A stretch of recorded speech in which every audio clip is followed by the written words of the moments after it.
예수의 진의 토마복음 제28강을 시작하겠습니다. 교재가 필요하신 분은 인터넷 주소로 들어가시면 돼요. 토마복음 71번 말, 예수님께서 말씀하셨다. 내가 이 집을 뒤집어 엎겠다. 그러면 아무도 그것을 다시 세울 수 없을 것이다. 집을 뒤집어 엎겠다죠. 그러면 이제 이 집이 실제로 존재하는 집을 가리키는지 아니면 비유적 표현인지를 살펴봐야 되겠죠. 이와 유사한 내용이 다른 복음서에도 있어요. 여기 집이라고 나오진 않고 성전이라고 나오죠. 예수님께서 성전에서 나와 걸어가시는데 제자들이 다가와 성전 건물들을 가리켰다. 그러자 예수님께서 말씀하셨다. 너희는 저 모든 것을 보고 있지 않느냐? 내가 진실로 너희에게 말한다. 여기 돌 하나도 다른 돌 위에 남아 있지 않고 다 허물어지고 말 것이다. 성전이 무너진다고 얘기를 하죠. 성전도 건물의 일부니까 집과 공통점이 있죠. 마태복음과 같은 내용이 누가복음에도 있어요. 몇몇 사람이 성전을 두고 그것이 아름다운 돌과 자원 예물로 꾸며졌다고 이야기하자 예수님께서 이르셨다. 너희가 보고 있는 저것들이 다른 돌 위에 남아 있지 않고 다 허물어질 때가 올 것이다. 성전에 대한 이야기죠. 성전이 다 무너진다고 얘기를 하죠.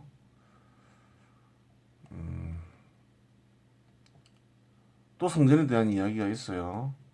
이 성전을 허물어라. 그러면 내가 사흘 안에 다시 세우겠다. 유다인들이 말하였다. 이 성전을 46회나 걸려 지었는데 당신이 사흘 안에 다시 세우겠다는 말이요? 이렇게 얘기하고 있죠. 조금 이상하죠. 46년간 지은 집을 무너뜨리고 사흘 만에 사흘 만에 다시 짓겠다고 하는 말은 현실적으로는 불가능하죠.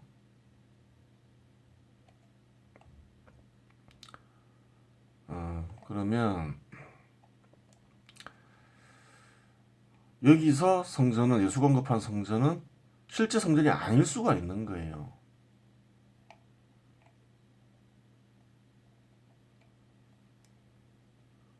그 도마복음 71번 말에서 집을 뒤집어 엎겠다 해서 집은 실제 집이 아닐 수도 있죠. 비유적 표현이면 뭘까요?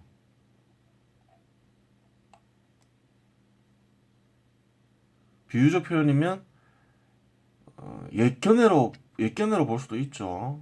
이전 예언가들이 주장한 견해들 그거를 뒤집어 엎어버리겠다. 그러면 이제 그것들은 이제 사라질 것이다. 이제 이런 말일 수가 있는 거죠. 비유적 표현으로.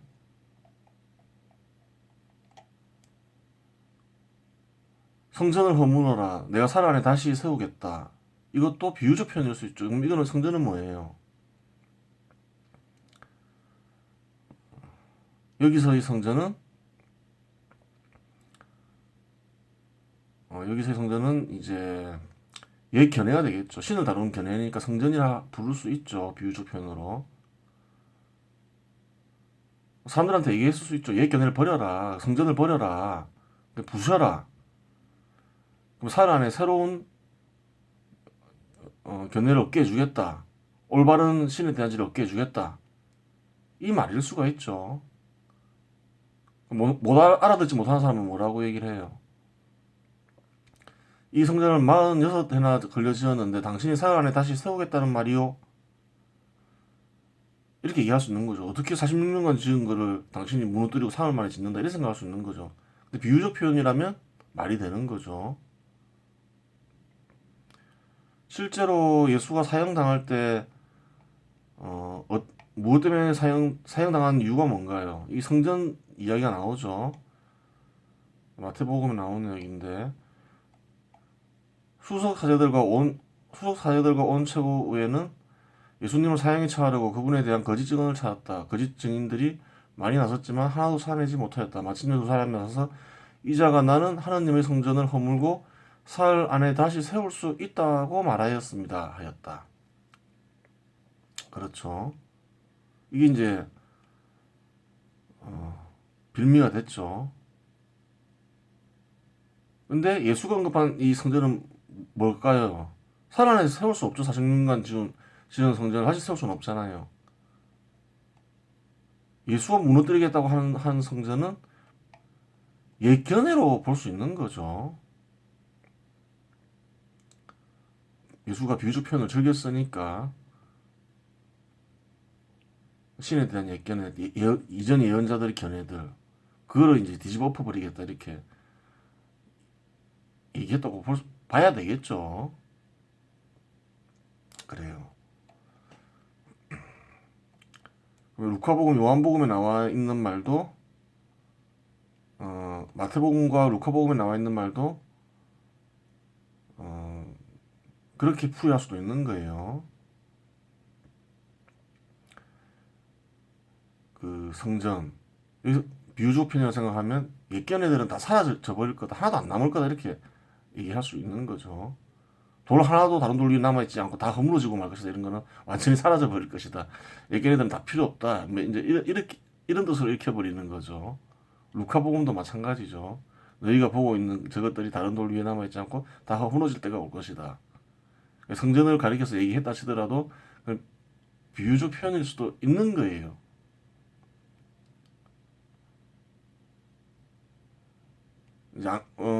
근데 이제 마태복음, 루카복음에서는 성전을 가리키면서 또 실제로 그렇게 했을 가능성도 있죠. 저 언젠가 다 없어져 버린다 이렇게 얘기할 수도 있었겠지만 다른 맥락들을 보면 이렇게 비유적 표현으로도 풀이할 수 있다는 거예요. 어, 아니면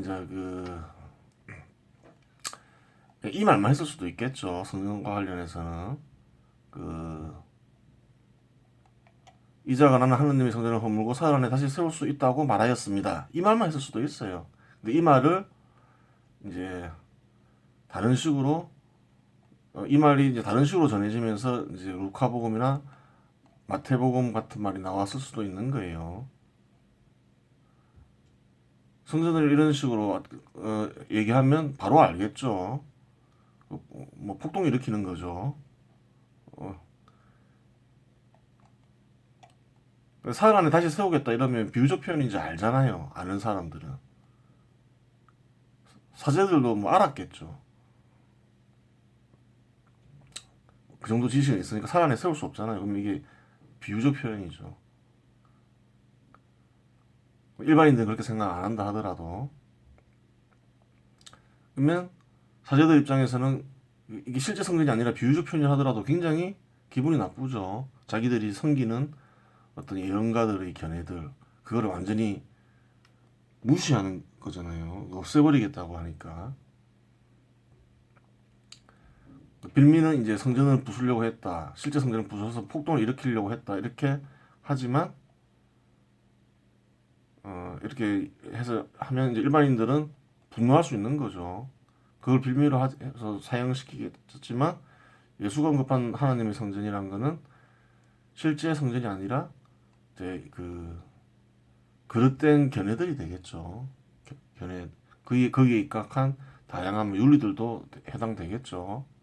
뭐 할례나 또 안식일, 뭐 단식 이런 것도 되겠죠. 그러한 것들에 대한 규칙도 되겠죠. 그래요. 또 성전이 이제 성전이나 집이 비유적 표현이라는 비유적 표현일 수 있는 거는 집을 가지고 또 비유적 표현을 쓰죠. 예수가 루카복음에 나오죠. 그는 땅을 깊이 파서 반석 위에 기초를 놓고 집을 짓는 사람과 같다. 홍수가 나서 강물이 집에 들이닥쳐도 그 집은 잘 지어졌기 때문에 전혀 흔들리지 않는다. 그러나 내 말을 듣고도 실행하지 않는 자는 기초도 없이 맨 땅에 집을 지은 사람과 같다. 강물이 들이닥치자 그 집은 무너져 버렸다. 그 집은 완전히 허물어져 버렸다. 비유적 표현을 쓰죠. 이 반석은 뭔가요? 말씀이 되죠. 말씀을 바탕으로 집을 지어야 된다. 뭐 이렇게 얘기하는 거죠. 그 집이 뭐 국가든 뭐 자기 개인의 운명이든 뭐든 간에 말씀을 바탕으로 해야 된다는 거죠. 집은 비유적 표현이죠. 일종의 하늘나라로 볼 수 있는 거죠. 안에서든 밖에서든 그 얘기를 하는 거죠. 비유적 표현을 썼어요, 집을. 그러니까 성전도 어, 이제 비유적 표현일 가능성이 크죠. 살 안에 다시 세울 수 있다. 이건 확실하게 비유적 표현이고 마태복음, 루카복음에 나오는 말들은 비유적 표현일 수도 있는데 아닐 경우에는 다 지어낸 이야기일 수도 있다는 거죠.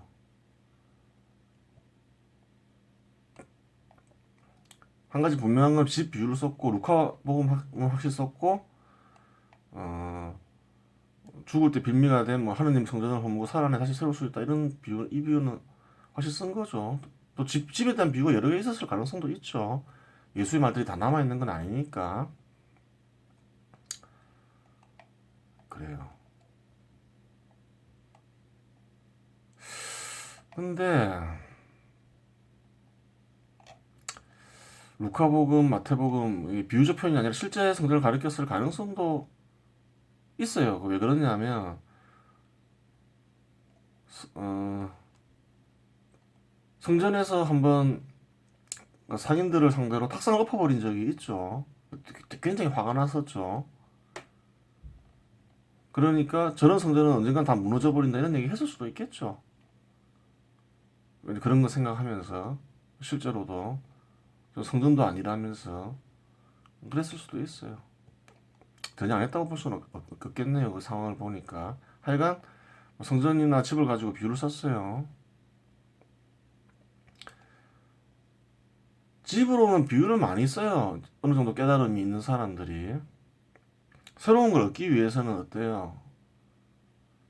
옛집을 버리고 나서야 되는 거죠. 이거는 조선시대 후기에 최북의 그린 통설 야기인도인데 이것도 보세요. 이 집이 있잖아요. 집을 버리고 떠나는 거예요. 저기 막 겨울에 눈 덮인 산을 향해서. 근데 좀 깨달음도 좀 있는 거죠. 최북도 여기 노인이 있죠. 노인이 끌고 가죠. 어린애를. 이 노인은 누구겠어요? 이제 진리 쪽으로 생각하면 그 진리 영이 되겠죠. 마음에 나타난 성령이 되겠죠. 그래요. 깨달음은 좀 있는 뭔가를 감지하긴 했던 거예요. 차북도. 그렇게 그걸 감지하지 못했으면 한 명만 그릴 수도 있잖아요. 굳이 두 명을 그릴 필요는 없잖아요. 꼬맹이는 영혼이 되겠죠. 그래요. 진리 영이 예술가에도 나타날 수 있겠죠. 예술가도 무언가를 찾는 자죠.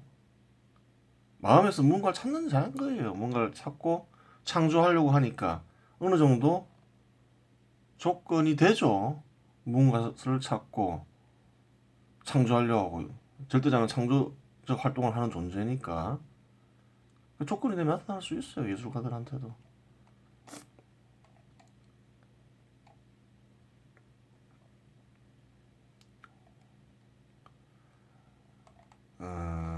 그래요. 그러면 다음 이제 통화보면 72번 말. 어떤 사람이 그분께 말하였다. 제 형제들들어 저에게 아버지의 재산을 나누어 주라고 일러 주십시오. 그분께서 말씀하셨다. 사람아 누가 나를 나누는 자로 만들었단 말이냐. 그분께서는 제자들에게 돌아서며 말씀하셨다. 나는 나누는 자가 아니지 않느냐.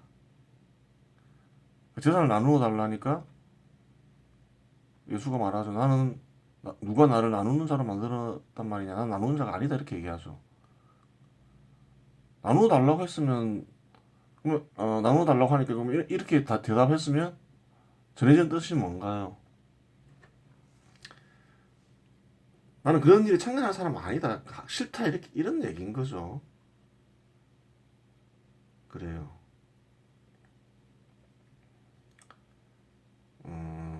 그거는 이제 뭐 이런 질문을 했을 수가 있죠. 그 예수를 존경하는 사람들이 예수한테 이런저런 하소연할 수도 있는 거죠.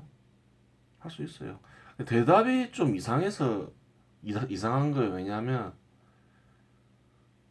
나는 나누는 자가 아니지 않느냐. 꼭 좀 이상하잖아요. 답변이. 그 참견 안 한다면 난 참견 못 하겠다든가 가만히 있든가 대답 안 하든가 네가 알아서 하라든가 그게 하지 뭐 이렇게 좀 말이 이상하잖아요. 그러니까 이 말이 따로 존재했을 수가 있다는 거죠. 이 사건은 있었을 수 있지만 이 말은 일반인들이 쓰는 질문에 대한 답변이 아니라는 거죠. 재산을 나눠주라고 일러주십시오 하는데 나는 나누는 자가 아니다. 이런 식으로 답변하는 경우가 어디 있어요. 난 참견 안 하겠다 이렇게 얘기하죠. 참견하기 싫다거나 아니면 참견을 하겠다거나 그렇게 답변하지. 나는 나누는 자가 아니다. 그것도 또 제자들한테 물어보면서 이런 식으로 답변하는 경우는 없다는 거죠.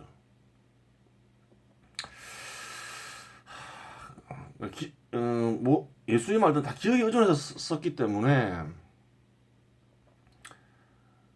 정확하지가 않다는 거죠. 뭐 어떤 질문 속에서 어떤 답변이 나왔는지 알 수가 없다는 거죠. 따로따로 존재한다고 가정을 하면 이런 답변은 어디에 어울릴까요? 처음 생각할 수 있는 거는 예수는 차별하지 말아 했죠. 비유로도 얘기했죠. 예전에 한번 설명했는데 일하는 사람 구할 때 차별 안 한다 했죠. 그러면 이제 차별 대우에 대해서 물었을 때 이런 답변을 할 수 있겠죠. 뭐 먼저 왔으니까 뭐 좀 더 대우를 받아야 된다 뭐 이렇게 얘기할 수도 있고 뭐 기부를 많이 한 사람은 또 기부를 많이 했으니까 대우 받아야 된다 이렇게 얘기할 수 있는 거죠. 그러면 답변이 어때요? 나는 차별하는 자가 아니다.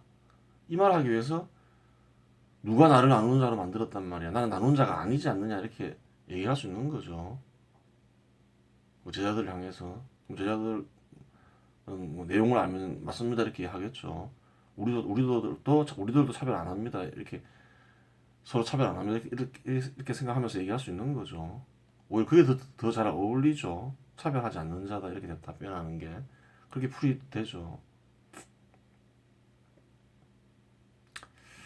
그래요. 그게 좀 가장 잘 어울리는 것 같아요. 실제로도 차별하지 않는다고 비유를 통해서 얘기도 했고 아니면 절대자의 행사를 두고 한 말일 수도 있어요. 좀 어, 예수가 나를 절대자로 생각하고 얘기했을 때 그렇게 풀이될 수 있는데 절대자는 나누는 자가 아니다 이렇게 풀이가 될 수도 있는 거죠. 질문 생각하면 안 돼요. 그럼 왜 그래요? 토마복음 77번 보면 어떻게 나와 있어요? 예수님께서 말씀하셨다. 나는 그것들 모두 위에 있는 빛이다. 나는 모든 것이다. 했죠. 나무를 쪼개보라. 내가 거기 있다. 돌을 들어보라. 그게 날 찾을 것이다. 이 말은 무슨 말이에요? 절대자는 모든 것을 다스린다는 거예요. 모든 것을 다스린다는 존재, 다스린다는 걸 말하고 있죠. 나는 나누는 자가 아니다. 이 말은 무슨 말이에요? 절대자는 모든 것을 내가 다스리지 뭐 누구한테 절대자가 누구한테 뭐 맡기는 존재는 아니다 이런 거죠. 모든 것은 절대자에 의해 다스려진다. 이거 얘기를 하는 거죠. 그래요. 근데 이거는 좀 깊이가 있는데 그랬을 수도 있어요. 이 말을 하기 위해서 77번 말을 하기 위해서 72번 말을 했을 수도 있어요. 이 파란색으로 적은 말.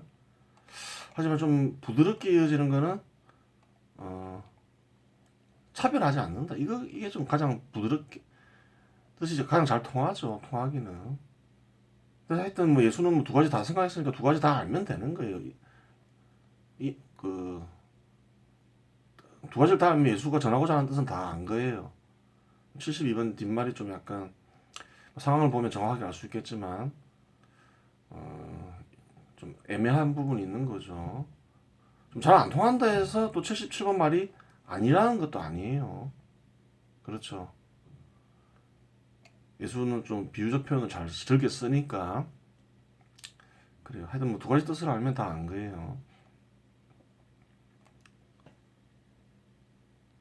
그 다음에 통화복음 100번 말 그들이 예수님께 그 말을 보여주며 말하였다. 황제의 부하들이 저희에게 세금을 구합니다. 그분께서 말씀하셨다. 황제의 것은 황제에게 주고 하나님의 것은 하나님께 들으라. 그리고 내 것은 내게 달라. 다른 복음서들에서도 나오죠. 근데 3번 말은 안 나오죠. 다른 복음서에서 한번 볼까요? 마르코 복음 보면 너희는 어찌하여 나를 시험하느냐? 이 초성과 글자가 누구의 것이냐? 황제의 것은 황제에게 돌려주고 하나님 것은 하나님께 돌려주고 들으라.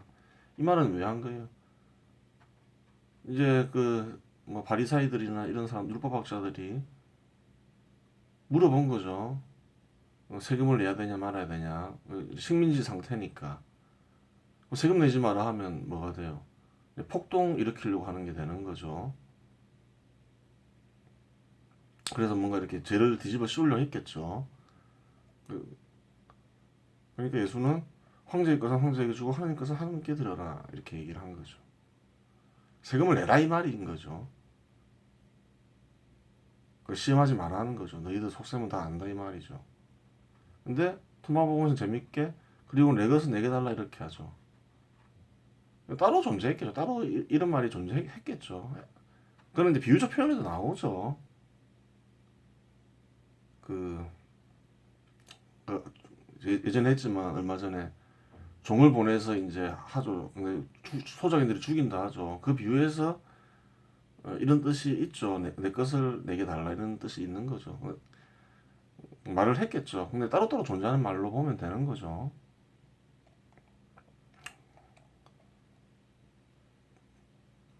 (114번) 말, 통화본 114번 말. 시몬 베드로가 그들에게 말하였다. 여자들은 생명에 합당하지 않으니 마리아를 우리한테서 내보냅시다. 예수님께서 말씀하셨다. 자, 몸손 그녀를 인도하여 남자로 만들겠다. 그리하면 그녀는 남자의 너희와 비슷한 살아있는 영이 될 것이다. 자신을 남자로 만든 여자는 모두 하늘나라에 들어갈 것이기 때문이다. 예전에 설명했죠.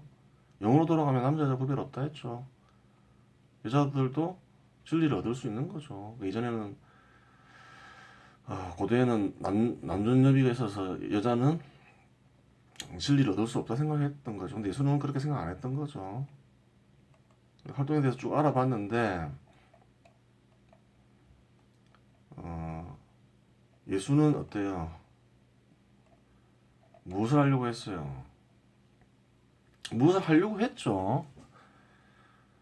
그 사제들과 처음에 뭔가를 함께 하려고 했고 뭔가 자기가 이루고자 하는 것, 즉 하늘나라를 이루는데 사제들이나 뭐 율법 학자들이 필요하다고 생각을 했던 거죠. 근데 잘 안 됐죠. 예수가 노렸던 거는 뭐 노렸다기보다는 계획했던 거는 우선 예, 그 많은 사람들한테 말씀을 전파해서 본인이 사제가 돼야 되겠다 생각을 한 거죠. 기존의 사제들은 아주 위선자고 하나님의 뜻을 실천하지 않는 사람으로 보고 있는 거죠. 비판에서도 많이 나오는 거죠. 그래요. 그리고 성전도 한번 가서 뒤집어 엎잖아요. 상인들 혼내고. 그런 걸로 봐서는 예수는 뭔가 어떤 새로운 지도자가 되려고 했다. 이렇게 볼 수 있는 거예요. 그래서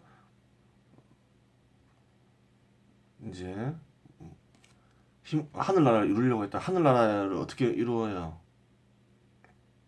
말씀을 가르치고 서로 이제 사랑을 하는 공동체 구성원 내에서는 서로 이제 사랑을 실천하고 이러면서 화합을 하려고 했고 또 이제 부자들한테는 자선을 요구했죠. 그러면서 공동체를 화목한 공동체를 만들려고 했던 거죠. 그리고 예수는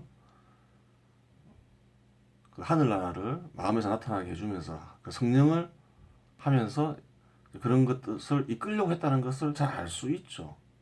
알 수 있어요. 사제들도 알았겠죠. 자기들 자리 노린다는 거. 그러니까 사제들이 예수를 체포했겠죠. 위협을 느꼈겠죠. 또 이게 많은 사람들이 따르기 시작하니까. 또 그런 자리를 노렸다는 거는 또 잘 될 때가 있었겠죠. 많은 사람들 따르고. 그러니까 제자들이 또 싸우잖아요. 높은 자리를 앉게 해달라 하고 막 그러잖아요. 그런 흔적이 보이는 거죠. 뻔한 거죠. 하지만 예수는 어떤 정치적인 건 피했죠. 로마 식민지인데 뭐 로마의 뭐 독립운동을 하려고 하고 뭐 그런 건 아니었던 거죠. 그래서 정치를 안 하려고 했다 이렇게 볼 수는 없는 거죠. 뭐 정치 지도자가 되는 것도 정치지만 만약에 힘을 키워서 독립하는 게 절대자의 뜻을 실천하는 거라 생각하면 했겠죠. 근데 이제 예수는 현실적인 판단을 하는 현실적인 판단을 하죠. 굉장히 합리적이죠. 섭리를 보라 하고 대적하면 피해만 있겠죠. 실제로 대적해가지고 그 서기 70년 정도에 완전히 파괴돼 버리죠. 성전도 파괴되고 다 흩어져 버리죠. 근데 예수는 어, 마음속에서는 정치적인 것도 생각했을지 모르겠지만 예수 활동하던 상황에서는 예수는 로마에 대적하지 않았어요. 그냥 공동체의 힘을 키우려고 했다고 보면 되죠. 정치적으로는. 정치적인 생각도 당연히 예수도 했겠죠. 근데 그런 거는 예수가 생각할 때는 현실성이 없다 생각하고 뭐 해봤자 큰 피해만 나겠다 생각을 했던 거죠. 그래서 정치적인 거는 피했죠. 그건 알 수 있는 거예요. 그게 또 맞겠죠. 그 당시에 뭐 로마가 유럽 쪽을 다 지배하고 있던데 그 이스라엘 해봤자 뭐 그 얼마 되지도 않는데 로마에 대적해봤자 다 죽었겠죠. 70년대 서기 70년에 그런 일이 실제로 발생했죠. 자, 그럼 예수가 무엇을 생각했고 어떤 활동을 했는지는 다 안 거죠. 다 안 거예요. 활동을 보면서 무슨 활동을 했는지 다 알 수 있어요. 또 무엇을 계획했고 무엇을 얻으려 했는지 알 수 있는 거예요. 이번 시간 여기서 마치겠습니다.